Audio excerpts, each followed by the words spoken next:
Eh ben,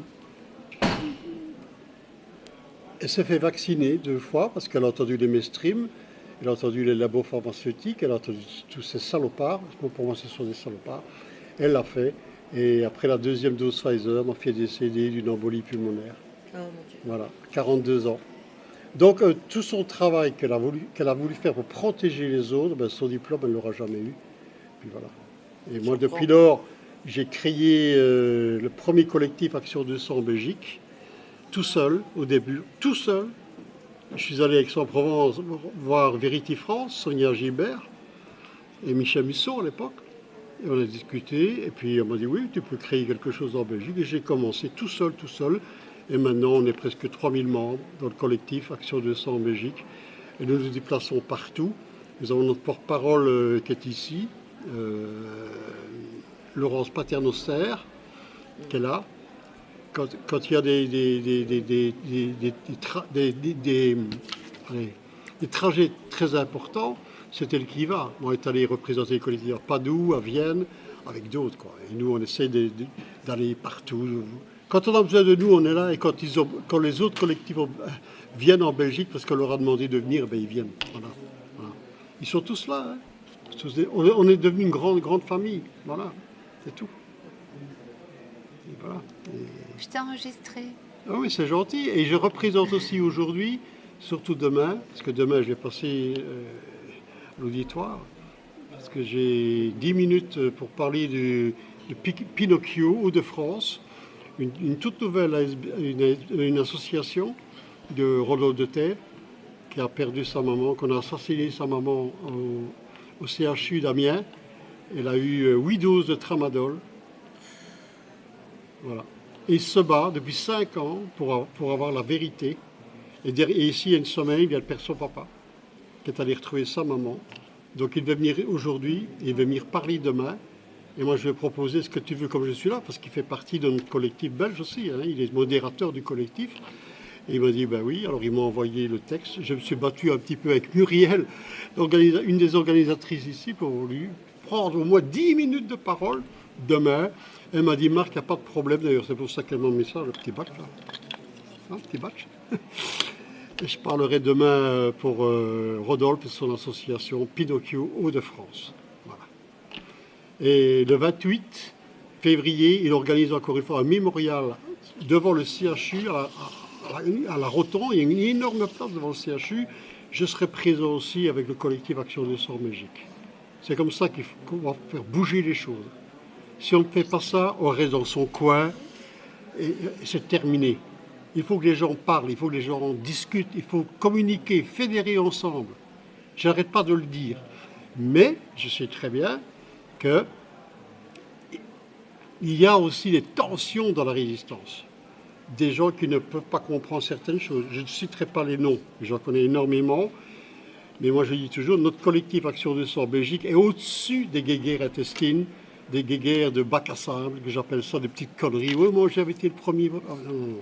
Non, on est au-dessus de tout ça. Et moi, je suis, même moi personnellement, entre deux chaises par rapport à certains éveillés qui se battent entre eux. Je ne citerai pas les noms. Voilà. Ça, c'est compliqué. Hein. Ouais, Très compliqué. Ouais, non, mais c'est vrai, c'est épuisant. Mais oui, c'est épuisant. C'est épuisant parce que moi, j'ai quelqu'un qui me téléphone de l'autre côté, puis il dit, oui, mais tu l'écoutes et moi pas. Non, non. Faut arrêter les conneries, là, à un moment donné. On est tous. Regardez, par exemple, Action 200 France. OK. Cécile. Saint-Félix. Je lui ai dit de venir dans les résistants Viac 19. Parce que Bodino a fait les résistants Viac 19. Mais il y a plusieurs pays européens qui font partie des résistants Viac 19. Elle ne veut pas, elle veut rester dans son petit coin. C'est très mystique, c'est pèlerinage à Lourdes, pèlerinage au Mont-Saint-Michel, où elle veut, etc. Mais elle ne s'associe pas. Je ne comprends pas. Pourquoi est-ce qu'elle ne s'associe pas? Elle fait partie de elle-même. Peut-être qu'elle ne veut pas rentrer. Elle a peur de rentrer aussi dans toutes ces histoires d'ego entre les uns et les autres et que c'est un moyen de se protéger. Parfois, oui, c'est très possible, mais je lui ai déjà dit. Je l'ai souvent au téléphone ou par WhatsApp ou n'importe quoi. Mais Marc, je t'enregistre là, tu sais. Oui, je sais. Ouais, d'accord. Mais non, pas de problème. Mais je lui ai déjà dit, Ouais, tu lui as faut fédérer, il ne faut pas rester dans ton coin. C'est en restant unis qu'on va pouvoir arriver. Si tous les collectifs sont différents et ne s'occupent pas de l'autre, ça ne va pas. Ça ne va pas aller. Oui, je suis d'accord avec toi. Il faut une unité. Il faut une unité. Voilà. Et c'est très difficile. Parce qu'eux, ils sont derrière, ils veulent notre division. Bah, n'oublie pas qu'il y a aussi des personnes qui viennent, qui infiltrent Absolument, les des trolls, mouvements. comme j'ai dit. Oui, oui, tout à fait. Ouais, pour Ouais. semer la zizanée et Ouais, ça marche tout à très fait. bien aussi, hein. Ben, ouais, justement. Après, tu as aussi l'idéologie du... Comment te dire? Quand je dis idéologie, c'est peut-être pas le terme. Philosophie. Bah, la philosophie, mais surtout l'objectif final. Bon, c'est vrai que pour les vaccins, l'objectif, c'est de faire mettre la vérité là-dessus. Mhm. On est d'accord. Mhm. Et puis que ça s'arrête, cette expérience en tout cas. Et qu'on... Oui, mais tu sais très bien qu'ils ont le plan en 2030, hein, les Ouais. Illuminati et tout. Bah, il est là, le plan. Ouais, Et nous, on doit essayer de ralentir au maximum ce plan de 2030. ouais, Oui. bah oui. Regarde ce qu'il fait des agriculteurs et tout. Il faut écouter Jean-Marc Sabatier, parce que lui, c'est quand même quelqu'un d'extraordinaire quand il parle Il ose parler, oui. sur l'ARN messager Oui. qui est dans tout. Même un poisson, il y aura de l'ARN messager. Dans Ouais. tout ce qu'on va consommer, il y en aura. Et moi, je crois à ce gars-là, parce que ça donne bien. Oui. Il est très correct dans Puis- tout. Il est très simple. Il est, Et voilà. il risque sa carrière aussi, hein. Ben Donc oui, je pense mais pas en que... tant que directeur, bah, oui. ben oui, Ouais. je sais bien. D'ailleurs, mais- c'est un problème pour lui, mais voilà, il y a aussi l'objectif, parce que tu as des mouvements, si tu veux, là, c'est pas sur les vaccins Covid, mais je te parle sur d'autres... Parce qu'en fait, quand on fait le point, Mhm. ce sont toujours les mêmes qui sont responsables. Oui. Ils sont au-dessus de Macron, entre Voilà. autres. Ah bon, on les connaît, hein. On les... Voilà, mais... et parmi les résistants, tu as des résistants qui vont avoir un cheminement qui est différent Mhm. d'un autre groupe, qui n'ont pas forcément les mêmes objectifs. Et comment veux-tu qu'ils s'entendent bien si derrière, il y en a qui laissent le cheval de Troie rentrer... Rentrer, oui, oui, oui. Voilà, Le donc là, loup- forcément, le loup dans la bergerie. le loup dans la J'ai bien bergerie. compris, mais tu vois, j'essaye de tourner mes phrases pour accuser personne, mais forcément, tu as une division. Tu peux pas accepter certains mouvements qui laissent voilà, le loup dans la bergerie. Et puis dire, oui, c'est bien, il faut qu'on soit tous ensemble. Parfois... c'est ça. ouais. C'est ça. Qu'est-ce qu'on fait ici à Vierzon? C'est la 3e édition que le collectif belge vient ici à Vierzon. C'est justement pour trouver des collectifs, des nouveaux collectifs et fédérer. Ça ne sert à rien de rester dans son coin et ne pas parler avec le gars qui est à côté. Il y a 36 stands aujourd'hui, 36. Bon, il y a des collectifs que je connais absolument pas. Alors on part, on discute, on s'échange le numéro de téléphone et c'est comme ça qu'on peut avancer. Sinon, ça sert à quoi faire ça? Vierzon, 3e, hein, réunion citoyenne, ça sert à quoi alors? Si c'est pas pour communiquer. Moi je veux bien, notre stand il est là, voilà, et on est là. Voilà. Les gens viennent vers nous, disent encore tout à l'heure, je parle avec des gens de Namur, de Belgique, qui ne connaissent pas le collectif Action 200 en Belgique. Et qu'est-ce que vous faites? On cherche des témoignages. Plus il y aura des témoignages, des gens qui vont parler là-dessus, sur ce qui s'est passé dans leur famille, comment j'ai perdu ma fille, ou des effets secondaires, moi, je reste chez moi, je ne bouge pas. Alors, tu vois, je vais prier tous les jours pour ma fille, mettre un cierge. Non, je l'ai là et je me battrai jusqu'au bout. C'est tout. Mais le gros problème, c'est que, comme en France, il y a, la pharmacovigilance en Belgique, bon, les médecins ne remplissent pas, ça prend trop de temps. Donc ils préfèrent prendre 2 patients en plus, ils vont gagner 100 € en une demi-heure. Voilà. Ils ne le font pas. C'est malheureux. Alors Solid Éclat le fait. J'en vois aussi beaucoup de personnes chez Solid Éclat, qui est quand même une société 24 heures sur 24 pratiquement. Ils répondent au téléphone, ils sont disponibles. Ils peuvent remplir aussi des documents pour des Belges, ça n'a rien à voir. Alors, mais ce qu'il y a, en France, vous avez l'OMIAM qui indemnise, quand ils peuvent indemniser, quand il y a encore de l'argent dans les caisses, Oui, au lieu d'envoyer l'argent en Ukraine. En Belgique, on a le fonds des accidents médicaux, voilà, qui fait partie, on va dire, de l'ONSS, c'est l'Organisation nationale de sécurité sociale en Belgique. Et c'est un parcours de combattant pour entrer au dossier là-bas. Et ils font de la rétention d'informations. Non, il n'y a rien à faire. Enfin bon, tout ce qui est par rapport au Covid, on va dire, 19, hein, les injections, ils ne veulent pas en entendre parler. Ouais. Voilà. Parce qu'il y a des autres effets secondaires, hein, médicaux, des effets secondaires, on va dire, nucléaires, voilà. Ça existe aussi. Ça, ils le prennent éventuellement en considération. Mais les effets secondaires des vaccins, terminé. Voilà. Oui, parce que mais tu vois, tout à l'heure, j'ai discuté avec une victime, avec sa femme. Je pense que l'État a imposé ces vaccins. Ouais. Donc, s'ils reconnaissent qu'il y a des effets secondaires... Tout à fait, il y a un problème. Il y a jurisprudence. Donc, les services d'État ne vont jamais... Oui. Il y a jurisprudence, bien sûr. Ouais, voilà. Mais ça commence à bouger. Tout doucement, partout, ça commence à bouger. Ouais. Énormément, si. Ah oui, si, parce que le travail qu'on a fourni depuis 2023, notre collectif, mais il y en avait avant, ça commence à bouger. Ça c'est certain. Tu le sens comme ça. Et c'est grave à des gens comme nous, ouais. qui faisons des actions sur le terrain. On essaie d'ouvrir les yeux aux lambda, aux citoyens lambda qui viennent voir nos actions statiques et nous posent des questions. Voilà.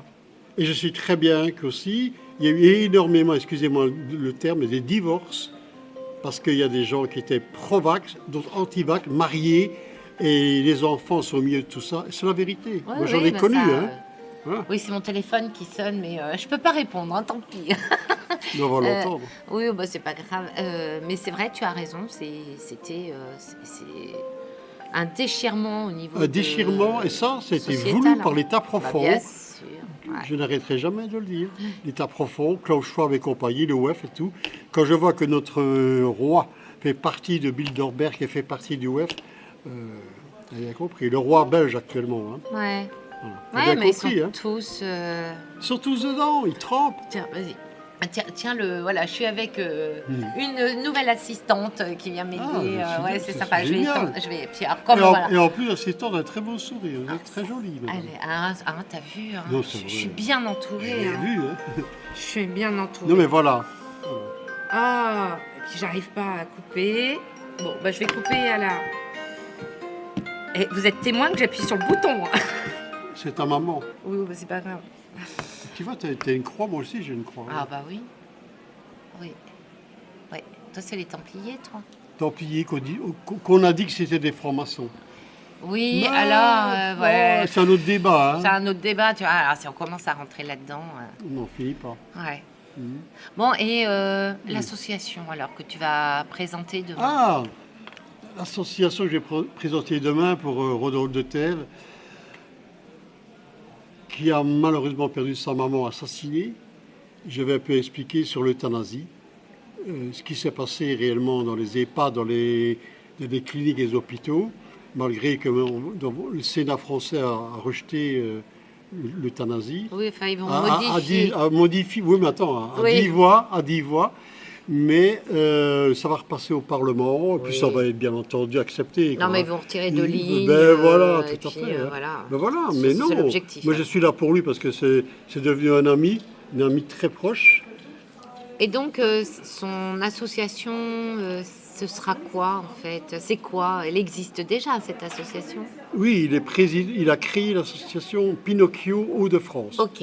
Voilà, il est président. Et il a un site internet, bien entendu, il a tout ce qu'il faut. Il essaye de trouver des personnes qui ont eu des maltraitances, on va dire, dans les hôpitaux. Hein. Oula, oui. Ouais, mais il a du travail. Ici, ça fait maintenant aussi 5 ans qu'il essaie d'avoir le dossier de l'hôpital du CHR de Amiens Nord. Ouais. Mais il faut dire qu'à Amiens Nord, il y a le papa d'un certain monsieur... Macron, ok. Ah oui, tiens, je savais pas. Qui est médecin. Ouais. Oui, c'est la vie ça tombe mal quand même. Oui, ça tombe mal quand même. Hein. Ouais. C'est la vie de Macron, hein, Amiens. De toute façon, ils sont tous ensemble. Mais voilà. Alors, un truc aussi qu'il faut dire. Ouais. Vous savez, quand quelqu'un décède, vous savez, on le met dans un cercueil. Est-ce que c'est uniquement la personne qui est présent dans le cercueil ou ce sont une personne qu'on lui a enlevé ses organes? comprenez? Il y a tellement marché juteux sur la vente des organes des personnes que ça ne m'étonnerait pas qu'avant de le mettre dedans, on prélève les organes et qu'on vend les organes. Alors, C'est peut-être fou, hein. je préviens les auditeurs, nous passons à un échelon supérieur. Tout le monde n'est pas capable d'entendre ce genre de message, de propos. Tout à fait. Mais oui, effectivement, Parce on que se pose plein de questions. Mais il me semble que les prélèvements d'organes, c'est mieux sur des personnes vivantes, je crois. Ça dépend. Ça dépend depuis le temps que cette personne est décédée. Oui, alors ils ont intérêt à prendre les organes Très vite. Hein. Ouais. Mais voilà, oui, mais moi, Parce que les cellules se nécrosent. Vous savez, moi, quand ma fille est décédée, je n'ai pas vu ma fille. Ouais. Elle a été prise directement, hop, en morgue, terminé. J'ai eu le cercueil, mais j'ai pas vu ma fille. Tu l'as pas vue? Non, mais non, personne ne voit ça. C'est salé, les cercueils sont salés. Mais pourquoi? Ben, parce que c'est comme ça. Hein? Et... Non, ma fille est décédée le 8 avril 2022. Ouais. Bon, ils sont arrivés avec le service. Okay? Oui. Bon, ils ont pris ma fille, ils l'ont mis à la morgue, à l'hôpital, et puis j'ai assisté à son enterrement 3 jours après. C'est tout. Je n'ai jamais vu ma fille comme ça, de visu. Écoute, parce que moi, mon père, je l'ai malheureusement, voilà, il y a pas très longtemps, je l'ai vu, il a été... dans une chambre mortuaire où tu peux aller dire au revoir aux défunts et pas pour ta fille. Non. Mais c'est propre à la Belgique ou c'est... J'en sais rien, mais non, je ne l'ai pas vu. Je n'ai pas vu. Et je crois que beaucoup... Mais si, quand par exemple, je ne sais pas, quand on fait des veillées, on va dire, mortuaires, il y a des cas où on voit la personne... Mais normalement, oui. On la voit, elle n'est pas fermée, on la voit. Mais moi, on n'a jamais fait ça. Mais il y a eu une période pendant le Covid, souviens-toi, où les familles ne pouvaient pas voir par peur de risque de contamination. Voilà. Oui, c'est vrai, mais elle n'est pas décédée du Covid. Non. Donc...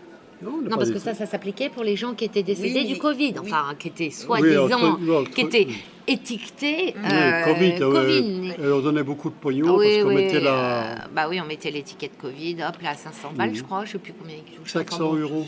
Ouais, un truc comme ça. Mais pas ta fille, donc je ne comprends pas. Ben oui, c'est comme ça. C'est peut-être différent en France, mais en Belgique, c'est comme ça. On ne voit pas la personne. Oui, mais aujourd'hui, en Belgique, on voit la personne. Il y a des veillées avec le corps de Non, jamais. Ah oui, donc c'est propre à la Belgique. C'est fermé. Le cercueil est fermé, scellé. Voilà. Alors, un truc aussi que je voulais faire en tant que collectif, c'est d'aller voir tous les crématoriums, tous les funérariums qui ont eu une augmentation, on va dire, des décès. Ouais. Parce que ça a été reporté, c'était 8 jours, et puis c'était reporté à 15 jours pour la crémation, etc. Oui. Là, ce serait intéressant parce que maintenant... Ah oui, c'est ça que je voulais dire aussi. Le collectif maintenant, Action 200, maintenant a un média indépendant qui s'appelle Massimo. Ah, Massimo, et donc tu me fais de la concurrence là, Marc. Non, c'est un... Ouais. Je rigole. Non, il y a prescription là maintenant. Non, mais à Massimo, je peux dire, Stampone, c'est un jeune de 23 ans qui a été diplômé de l'audiovisuel en France, en Belgique, pardon. Et il ne voulait pas travailler pour les médias, mais Stream, il a dit que c'est tous des hypocrites. Et je l'ai rencontré bêtement avec Sylvie Fender, de son collectif. D'accord. Ils sont 40 000 là. Hein. D'accord. Et j'ai vu que le gars est passé, il dit, je suis un jeune média en Belgique, j'aimerais bien rencontrer des gens pour faire des émissions, pour faire des reportages, etc. etc. Mais il est sur il est sur YouTube ou on peut le voir sur d'autres plateformes Je ne sais pas. Ouais. Alors, ça s'appelle comment, tu m'as dit? Massimo Massimo Stampone, c'est italiano. Hein. Ah, italiano. Bon. Alors, moi, j'ai eu ses coordonnées, je lui ai téléphoné. Je lui ai dit, tu veux travailler pour le collectif Action 200? Oh, monsieur, j'aimerais bien. Je veux faire des reportages. Et il a fait des reportages. Ah, c'est bien ça. Alors, on est allé, j'ai dit, tu veux faire un reportage pour nous? Et il me dit oui. Il dit, qu'est-ce qu'on fait? Alors, j'ai dit, on va se retrouver sur le marché de Noël à Liège. Il y a énormément de monde. Et tu vas nous faire un reportage. Et il a fait un reportage. Et le lendemain, le reportage il est déjà terminé. Il m'a tout envoyé. Non, c'est un gars génial. Voilà, un vrai professionnel, il a 23 ans. Et il viendra le 28 au mémorial de Thèves, à Amiens. J'irai le chercher, il habite à 40 km de chez moi. D'accord. On montrera là-bas. Et il voudrait bien faire un beau reportage pour la maman de Rodolphe de Thèves, Liliane de Thèves, qui est décédée, assassinée malheureusement. Voilà. D'accord. Ok. Ça va? Ben écoute, oui. Voilà, je crois que j'ai tout dit. On a pris plein d'infos là. Ben oui, on avance. Ben oui, on avance. Alors j'ai pris en cours de route, puisqu'on avait commencé à échanger, et puis j'ai dit allez hop, j'enregistre. Oui, mais c'est très bien. Mais tu as bien vu depuis la première fois, ça bouge énormément. Oui, c'est vrai. Ça bouge énormément. C'est vrai, mais il faut être tout le temps au taquet. Moi, je suis de 7h du matin jusqu'à 22h, tous les jours sur le collectif. Et je réponds à tout le monde. Tout le monde. Parce que je ne voudrais pas que quelqu'un me dise « Oui, bon, c'est bien ton truc, là, mais tu m'as envoyé un message, tu ne m'as pas répondu. » Mais c'est pas facile de répondre à tout le monde. Ouais. Voilà. J'essaie de le faire un maximum. Ouais. Voilà. Et Michel Procureur, docteur il Procureur, est là d'ailleurs, Michel. il est là. Oh, c'est le parrain de notre action, notre collectif. Et maintenant, depuis Cécile Méchac, depuis la grande famille, Laurence Kayser est notre marraine du collectif. Oh, voilà. Malheureusement, ouais, je l'ai Donc vu ils doivent normalement, quand ils vont des conférences, parler un peu de leurs filleuls respectifs. D'accord. Voilà. En tout cas, merci Marc. Je te fais un gros bisou. Moi aussi. Ah, j'adore Marc. Et toujours au taquet aussi, toi, hein? Oh, ouais, moi, tu sais, là. Non, ouais, on se repose un peu, là. Ouais. Enfin, en tout Fatigué? cas, moi, je passe le relais à ma voisine, là, tu vois, maintenant. T'habites où? Bon, pas très, très loin. C'est pour ça que tu n'es pas venu à Castres. Non. Tu n'étais pas à Castres. C'est beau, Castres. Bon, je coupe, là, parce que là, on va parler... il va me fâcher, là, non, en direct. Pas du tout. Allez, au revoir tout le monde. Ah, voilà. Au revoir. Merci.